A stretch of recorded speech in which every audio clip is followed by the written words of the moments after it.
আজকের এক পবিত্র রজনীতে আমরা এখানে উপস্থিত হয়েছি, যেটা হচ্ছে নিসফুম মিন শাবান, পবিত্র শাবান মাসের মধ্যরাত্রি। এ রাত্রি সম্পর্কে রাসূল করিম সাল্লাল্লাহু আলাইহি ওয়াসাল্লামের ইবাদতের কথা হাদিস শরীফে রয়েছে। হযরত আয়েশা সিদ্দিকা রাদিয়াল্লাহু তাআলা আনহা তিনি বর্ণনা করেছেন, আমি ঘুমের থেকে জেগে রাসূল করিম সাল্লাল্লাহু আলাইহি ওয়াসাল্লামকে আমার কাছে পাইনি, খুঁজে খুঁজে তাকে পেলাম, তিনি সিজদায় পড়ে কাঁদছেন। এক বর্ণনায় এসেছে তাকে পেয়েছি সিজদায় পড়ে কাঁদছিলেন, আর এক বর্ণনায় এসেছে তাকে জান্নাতুল বাকিতে পাওয়া গেল। প্রশ্ন করা হলো, হে রাসূল, আপনি কাঁদছেন এবং দীর্ঘক্ষণ সিজদায় পড়ে আছেন। রাসূল সাল্লাল্লাহু আলাইহি ওয়াসাল্লাম বলছেন, তুমি জানো না এটা হচ্ছে নিসফুম মিন শাবান, এটা হচ্ছে শাবানের মধ্যরাত্রি। অর্থাৎ এটার থেকেই রমজান মুবারকের প্রস্তুতি পর্ব শুরু হয়। রাসূল করিম সাল্লাল্লাহু আলাইহি ওয়াসাল্লাম এই রাত থেকেই রমজান মুবারকের প্রস্তুতি গ্রহণ করতেন। ইসলামের মধ্যে সবচেয়ে শ্রেষ্ঠ রজনী হচ্ছে লাইলাতুল কদর।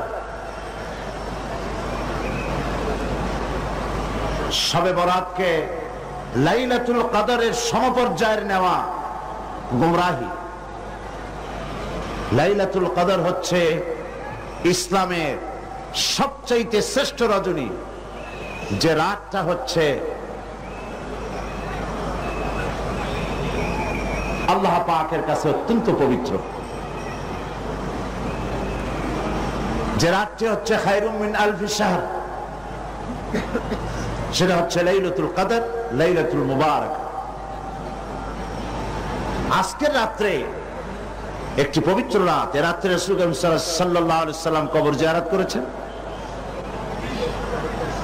নফল ইবাদত করেছেন, কাঁদাকাটি করেছেন। আমরাও আজকে আল্লাহ পাকের দরবারে ধর্ণা দেব। তবে প্রচলিত শবে বরাত যেটা করা হয়, রুটি তৈরি করা, হালুয়া তৈরি করা এবং এগুলি বিতরণ করা, এই রাত্রের জন্যই খাস করে নেওয়া, এটা সঠিক নয়। রুটি হালুয়া বিতরণ প্রত্যেক রাতেই হতে পারে, প্রত্যেক দিনই হতে পারে। কিছু বেদাত চালু হয়েছে এই রাতকে কেন্দ্র করে। চট্টগ্রামে এরকম হয়নি।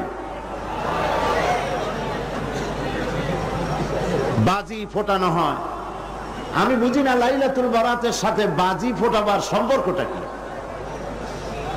আল্লাহ পাক এই গুমরাহি থেকে, বিদআত থেকে আমাদেরকে হেফাজত করুন, আমরা বলি আমিন।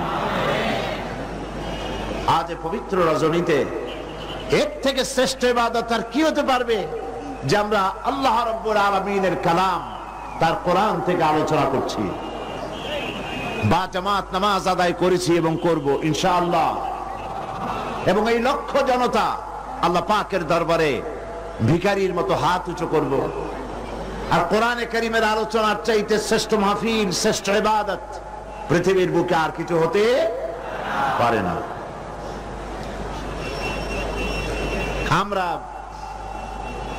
আজকে আমি আলোচনা করব, গতকাল ভূমিকা দিয়ে আমি শেষ করেছিলাম। আজকে আপনারা আরো আলোচনা শুনেছেন। আসলে তো এই আলোচনার কোনো শেষ নাই। আছে নাকি কোনো শেষ? আল্লাহ রাব্বুল আলামিন কোরআনে কারীমের ভিতরে বলেছেন, কুল্লাহু কানাল বাহরু মিদাদান লিকালিমাতি রাব্বি লানাফিদাল বাহরু ক্বাবলা আন তানফাদা কালিমাতু রাব্বি ওয়ালাউ জিনা বিমিসলিহি মাদাদা। আল্লাহ পাক বলেন, নবী আপনি বলুন, আমার রবের কালামের ব্যাখ্যা করার জন্য, আমার রবের কালেমার ব্যাখ্যা লেখার জন্য তাম পৃথিবীর সমস্ত পানিগুলি যদি কালি হয়ে যায়, আর যদি ওই পানিরূপ কালি দিয়ে আমার রবের কালেমার ব্যাখ্যা যদি লেখা শুরু হয়ে যায়, লিখতে লিখতে তাম পৃথিবীর সমুদ্রের পানিগুলি সব শেষ হয়ে যাবে, আমার আল্লাহ পাকের কালেমার ব্যাখ্যা লেখা শেষ হবে না। হচ্ছে সেই কালামের রব্বানি। যুগ যুগ ধরে লোকেরা শুনছে, শুনবে, শেষ নাই।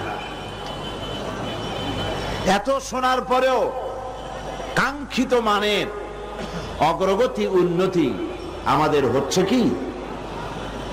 কথা বোঝেন নাই বোধহয়, হচ্ছে না। যে পরিমাণ শুনছি সেই পরিমাণ আমল আমাদের মধ্যে হচ্ছে না। এ কথাটা ঠিক কিনা? এই মাহফিল আজ, এই লাইলাতুল, এই পবিত্র রাত্রে এত লোকের উপস্থিতি হয়েছে, নারী পুরুষ। একজন লোক কি বলতে পারবেন যে জীবনে আমি কোনো ওয়াজই শুনি নাই, কোনো তাফসীর আমি জীবনে শুনি নাই? পারবেন কেউ বলতে? পারবেন না। প্রত্যেক ব্যক্তি শুনেছেন। কেউ 10টা শুনেছেন, কেউ 20টা শুনেছেন, কেউ 100টা শুনেছেন। এবার চিন্তা করুন, কোন মাহফিলেই তো খারাপ কথা বলা হয় না। হাক্কানি আলেম যারা, হাক্কানি ওলামা, হাক্কানি পীর মাশায়েখ যারা, তারা সব কোন মাহফিলে বলা হয় না যে চুরি করবেন অনেক সওয়াব পাবেন, মিথ্যা কথা বলবেন কিয়ামতে জাহান্নাম থেকে মুক্তি পাবেন, এরকম কথা বলে কেউ? ওজনে কম দিবেন, ব্যবসায় ভালো বরকত হবে, কেউ বলে এমন কথা? পরের জমিনে ডাল ঠেলবেন, জমিনে ফসল খুব বেশি হবে, কেউ বলে এরকম? বলে না। সব জায়গায় বলা হয় মিথ্যা পরিত্যাগ করুন, গীবত করবেন না, অহংকার করবেন না, ওজনে কম দিবেন না, জিনা করবেন না, মদ পান করবেন না, সুদ ঘুষের কাছে যাবেন না, বিবিকে পর্দায় রাখবেন। এইসব কথাই তো মেইনলি বলা হয়, নাকি বলেন? আচ্ছা, জীবনে যদি কেউ 10টি মাহফিল শুনে থাকেন, আর প্রত্যেকটি মাহফিল থেকে একটি করে ভালো কথা, কোরআন হাদিসের একটি করে কথা যদি আমরা জীবনে ধারণ করতাম, তাহলে 10টি ভালো কথা জীবনে ধারণ করা হতো, ঠিক কিনা? তাহলে আমাদের জীবনটা খারাপ হইতো না, আরো সুন্দর হইতো? তাহলে কি বোঝা যাচ্ছে? আমরা যা শুনি পরিপূর্ণভাবে আমল করি না। গলতটা কোথায়? মুসলমানের সংখ্যা তো এখন কম না। এই মুসলমান এক সময় সংখ্যায় খুবই কম ছিল। সেই কম সংখ্যক মুসলমানেরা 8খানা শুকনো রুটি, একটুখানি খেজুর, 1 গ্লাস অথবা আধা গ্লাস, 1 ঢোক পানি খেয়ে রোম, শাম, পারস্যকে প্রধানত করেছিল। এটা ঠিক কিনা? অর্ধেকটা পৃথিবী মুসলমানদের পায়ের তলায় আসছিল, কথা ঠিক কিনা? আর সেই মুসলমানদের সংখ্যা এখন 130 কোটি পার হয়ে গেছে। কিন্তু আজ মুসলমানের সেই মর্যাদা আছে কি? নাই, সেই মর্যাদা নাই। পৃথিবীতে মুসলমানেরা সবচাইতে নির্যাতিত, অবহেলিত, নিগৃহীত।